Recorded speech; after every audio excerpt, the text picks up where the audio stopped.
বেশ কিছুদিনের দীর্ঘ অসুস্থতার পর আজকে আবার তোমাদের সামনে উপস্থিত হলাম।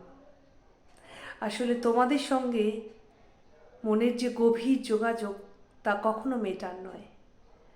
তোমাদের সঙ্গে কথা বলতে, তোমাদের সঙ্গে মনের অনুভূতি শেয়ার করতে আমার ভীষণ ভালো লাগে। তাই আজকেও আমার এরকম একটি মনের অনুভূতি তোমাদের সাথে শেয়ার করব।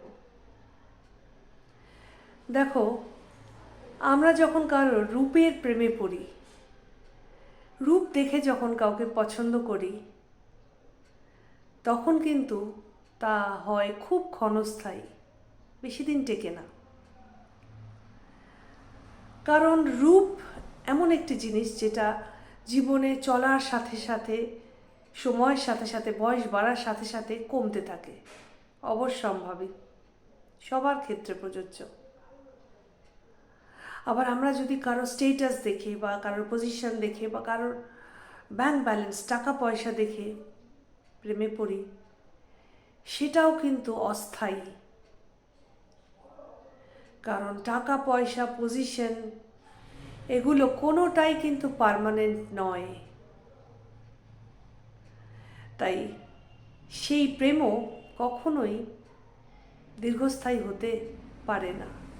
কিন্তু আমরা যদি কারোর কথার প্রেমে পড়ি, কারোর ব্যক্তিত্বের প্রেমে পড়ি বা কারোর স্বভাব বা নেচারের প্রেমে পড়ি, তাহলে কিন্তু চিরকাল সেই প্রেম আমাদের হৃদয়ে, মস্তিষ্কে, আমাদের অন্তরে, আত্মায় থেকে যায়।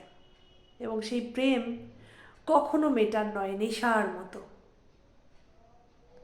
কারণ ব্যক্তিত্বের প্রতি যে আকর্ষণ, তা দীর্ঘস্থায়ী হয়। বলা যায়, যত দিন তুমি বেঁচে থাকবে তত দিন তোমার অন্তরে থাকবে। কারণ ব্যক্তিত্ব, মানুষের স্বভাব কোনো দিন মানুষের পিছু ছাড়ে না। মানুষের ব্যক্তিত্ব সর্বদা সেই মানুষের সঙ্গে স্থায়ীভাবে অবস্থান করে। তাই যদি ব্যক্তিত্বের প্রতি আকৃষ্ট হয়ে বা তা কারোর স্বভাবের প্রতি, কারোর কথা বলার প্রতি আকৃষ্ট হয়ে কারোর প্রেমে পড়ো, সেই প্রেম কিন্তু সর্বদা তোমার অন্তরে দীর্ঘস্থায়ী হয়ে থাকবে। এ ব্যাপারে তোমার কি মতামত অবশ্যই কমেন্টে আমাকে লিখে জানাও। তোমাদের কমেন্ট পড়তে আমার ভীষণ ভালো লাগে। তোমরা সকলে খুব খুব ভালো থেকো, আনন্দে থেকো।